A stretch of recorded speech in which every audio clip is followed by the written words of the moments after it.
A rap artist from Kansas City is gunned down and killed in Las Vegas. Tonight, some on the street are wondering, is it revenge for the murder of a West Coast rapper here? Good evening, everyone. That murder last fall in Kansas City is still unsolved. According to the investigators that I actually interviewed while doing American Gangster, they were all saying that Fat Tone wasn't the guy who did it. He wasn't. He wasn't. Nah. Andre Dow isn't getting out of prison anytime soon. An attempt by the West Coast rapper known as Mac Minister to get his murder conviction tossed out failed.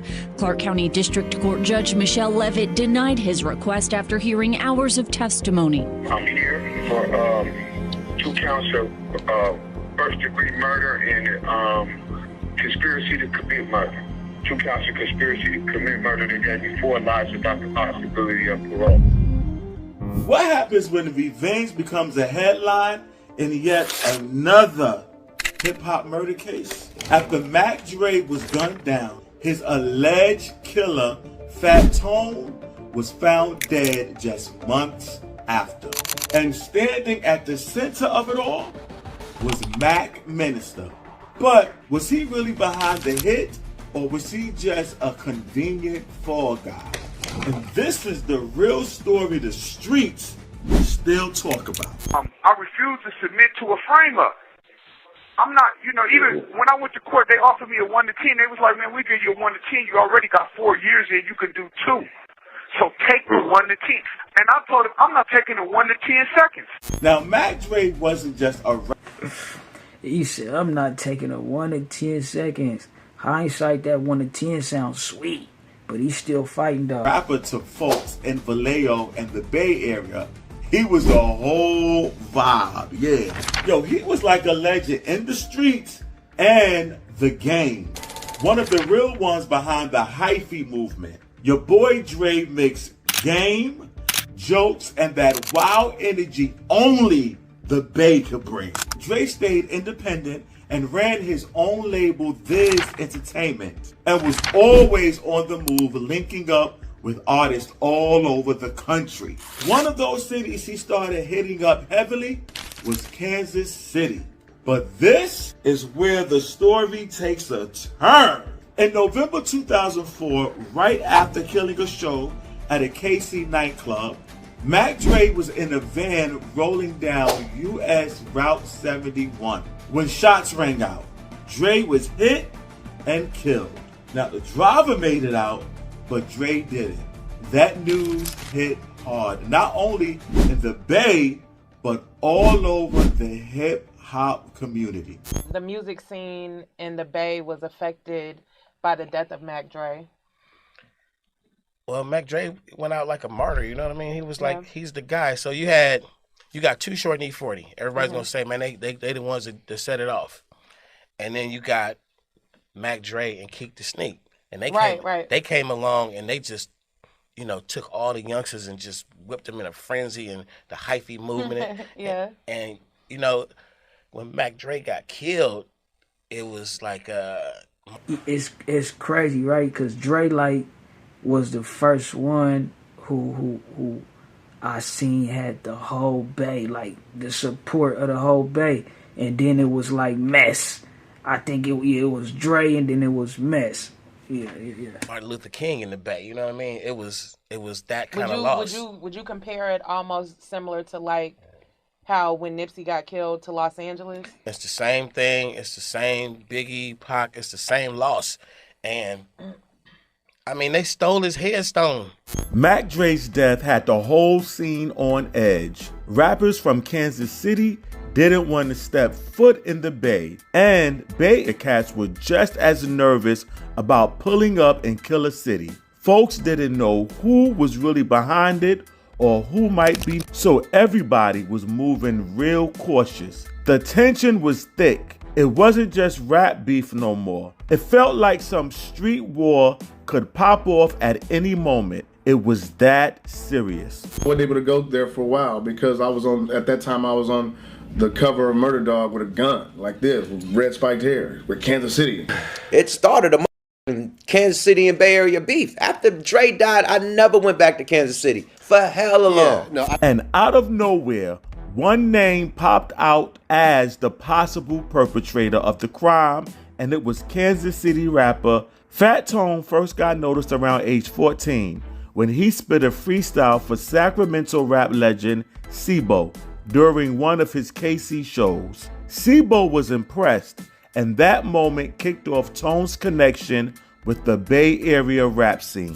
Fat Tone wound up coming to my hotel room. He was a young kid, about 15 or some shit, right? And he was hyped up. Man, whoa, cuz, put me on, man. I can rap, right? I can rap. Yeah. You know what I'm saying? So we like, let that little rap, man. You know what I'm saying? So, and he rapped and shit. We like, okay, yeah. So from there, we was like, okay, I'm gonna fuck with you.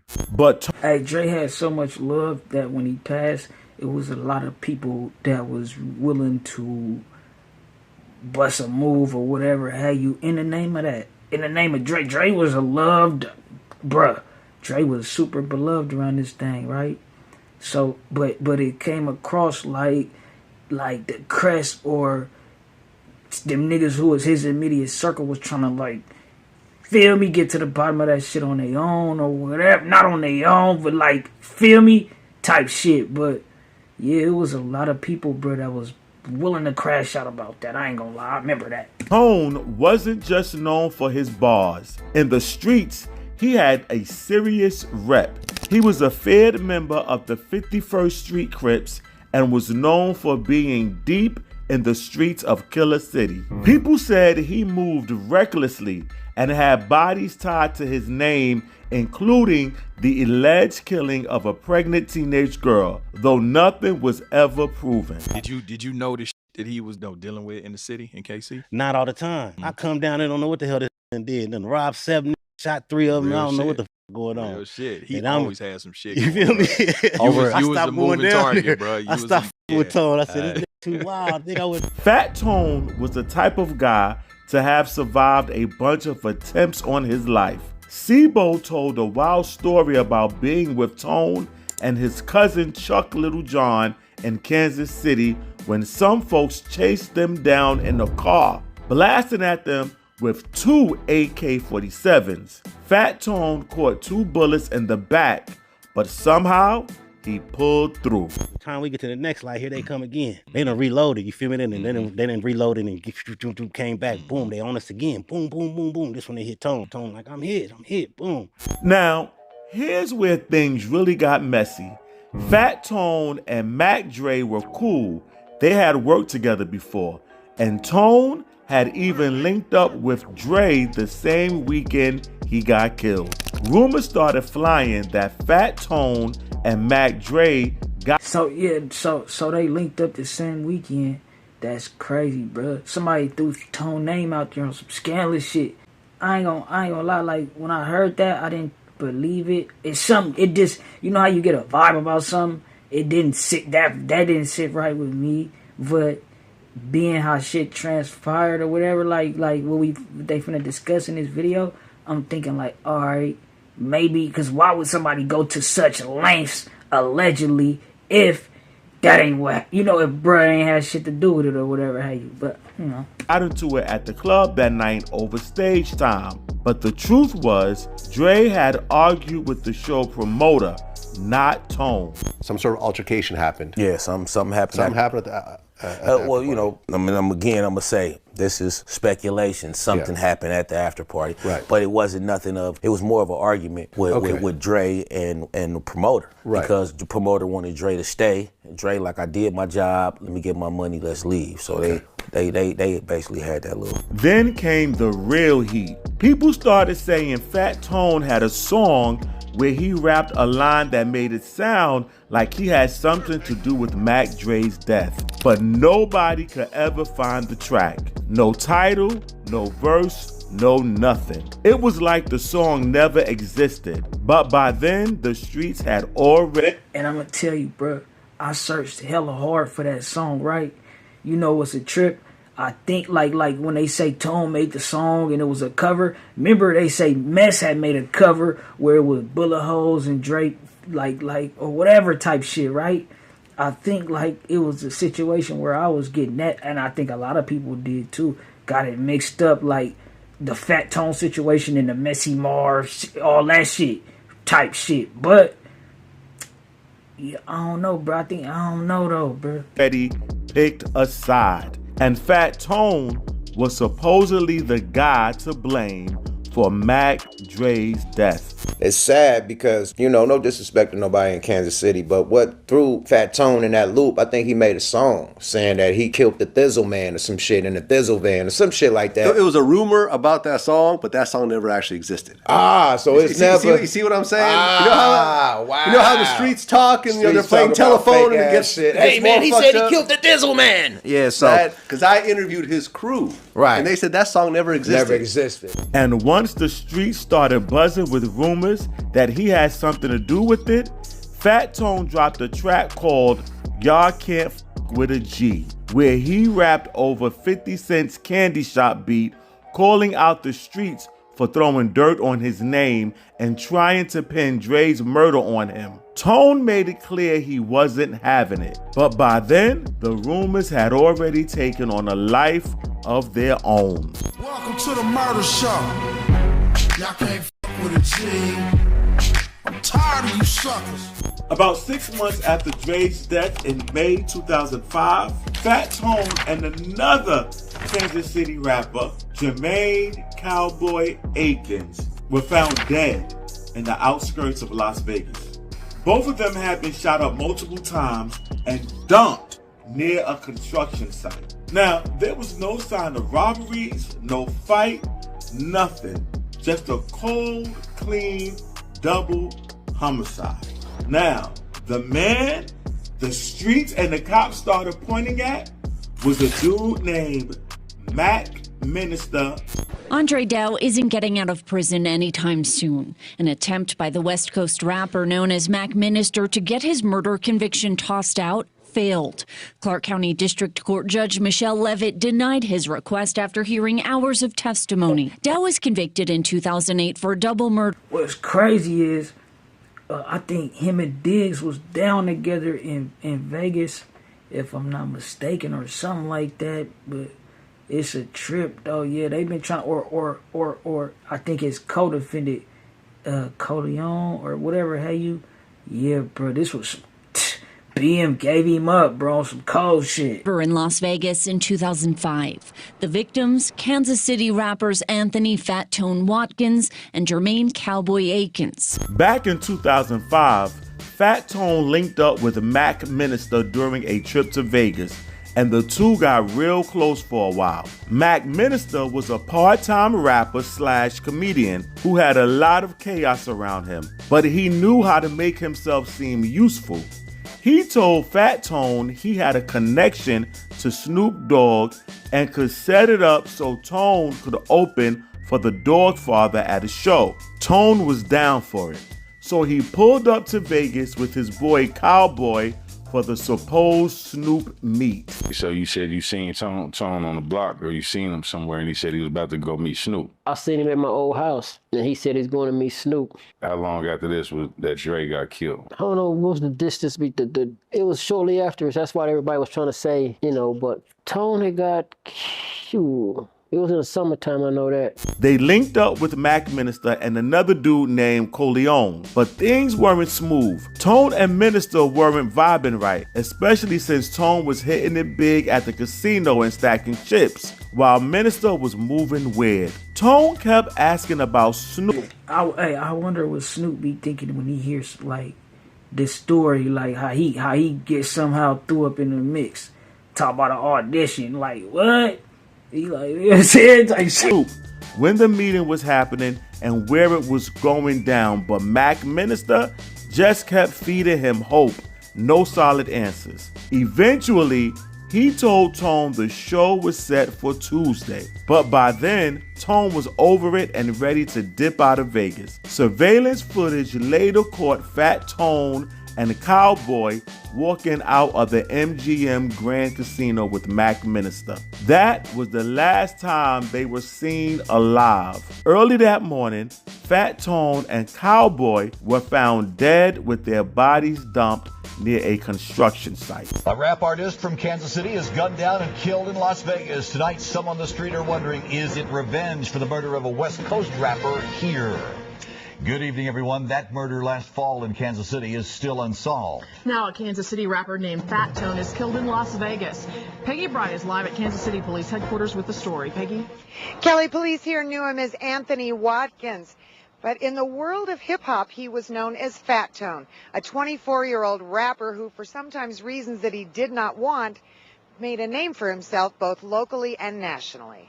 After Fat Tone and Cowboy were killed, the cops started looking real close at Mac Minister and Coleon. They believed the two were tied to a white Pontiac Sunfire that had been spotted leaving the crime scene. But here's where it got strange.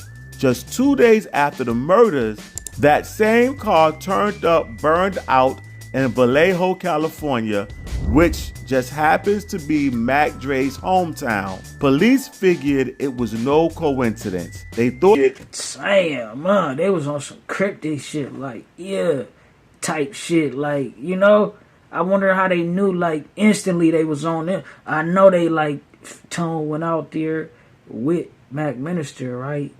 So they like, yeah, this the last people he was with. His peoples probably told him, like, this the last people. Rest in peace, Tone, bro. Rest in peace, Cowboy. This shit crazy, bro. Feel me? but the car was torched on purpose, maybe to throw them off and make it look like the killers were from the Bay. It was revealed that the Pontiac belonged to Lee Lawson. Word was she was working the streets in Vegas for Mac Minister and Coleon. On November 2nd, 2005, Mac Minister and Coleon got hit with official murder charges. Coleon was already behind bars in San Francisco for beating his girlfriend, but Mac Minister was still on the run. As for Lee Lawson, she was found shot dead in a quiet neighborhood 2 days after the suspects were indicted. Police believe she had some serious dirt on Coleon, which is probably why she was killed. And just when all hope seemed lost, Coleon's baby mama stepped up to save the day. She said she'd been too scared to talk before, but after he attacked her, she finally broke her silence. She told cops that her baby daddy called her while he was still out in Vegas and was acting suspicious during the conversation over the phone. And we've come here to talk to you about a man that you know, Jason Mathis. Yes. Okay, and you know that we're investigating the murder of two men that happened in Las Vegas back in May. I do. Okay. All right. Tell me how you know Jason. I know Jason because I have a child with him. Okay. And how old is your baby? He's going to be 2 in November the 21st. Okay. And you know that Jason has been living in Las Vegas? Yes, I do. Okay. Jason recently came up here to the Bay Area, is that right? Yes, he did. Okay. Do you know what caused him to come up here? Because he was wanted for questioning for murder. Okay. And how do you know that? Because that's what he told me. Okay. Tell me what he told you. Okay. On the night of the murder, he actually called me when he... Oh, that ain't good, bruh. She said he knew he was wanted for questioning for murder. You know what I'm saying? But they say the female, Lee Lawson, she get done away with, what, 2 days after they get indicted or 2 days before?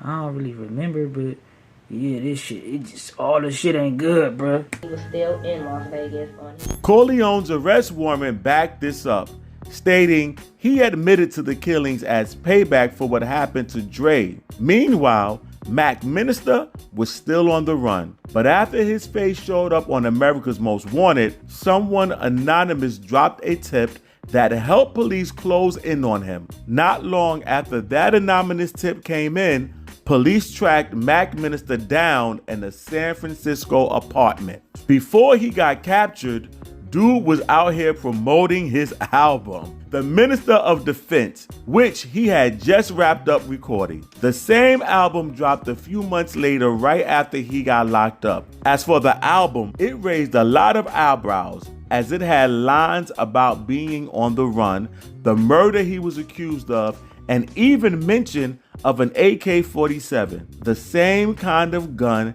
that took out Fat Tone and Cowboy. Mac Minister was finally arrested in a San Francisco apartment in March 2006. During his arrest, Mac Minister was promoting his album that he had recently finished recording, the Minister of Defense. The album released not too long after his arrest in September 2006. There is tons of questionable songs and verses on this album that related to him being indicted. Mac Minister and Corleone were tried and found guilty on 2 counts of first-degree murder and conspiracy to commit murder. And in 2008, they both got hit with 4 life sentences.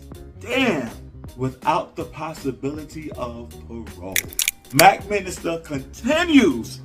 Damn, and they been using people's music to plead his case to this day, doing interviews and claiming that he was set up. I refuse to submit to a frame-up. I'm not, even when I went to court, they offered me a 1 to 10. They was like, man, we give you a 1 to 10. You already got 4 years in. You can do 2. So take the 1 to 10. And I told him, I'm not taking a 1 to 10 seconds. But no matter how you look at it, the case of Mac Dre and Fat Tone still haunts the hip-hop world today. I mean, look, it's got everything. An unsolved murder, wild rumors, and the loss of 2 rappers who had so much more to give. That's a shame. And you know what else would be a shame? If you don't comment. So go ahead, comment, like, and share. Yeah, it is a shame, bro. Shout out Rap Rewind. Yeah, you put this together real smoothly, bro. This shit was crazy. Remember the last we heard from Mac Minister, he was still fighting about this shit or whatever. He trying to get some get back. I think like that clip he showed where they was talking about they denied it, whatever. Yeah, bro, I think it was some denial type shit, and he's still trying to get back, whatever. Laws changing and shit like that. But y'all let me know what y'all think. We on to the next one, bro. Rest in peace, Fat Tone. This shit. Rest in peace, Mac Dre, nigga. Yeah, man, it's crazy, bro. Dre had the whole bay. Feel me? I ain't gonna lie. Dre had it. Dre, when Dre was around, bro, that was the best time in the bay. Some would say I was a young nigga, so I didn't even get the, you feel me? But yeah, man, shit crazy, bro. Later, ho. Say, ho, I can't playing with that paper, ho. Nigga need that Jacob, need it now and not later, ho. Say, ho, you can't playing with that paper, ho. Nigga need that Jacob, need it now and not later, ho. Say, ho, you can't playing with that paper, ho. Nigga need that Jacob, need it now and not later, ho. Ay, I need that cheese like a grater, ho. Don't play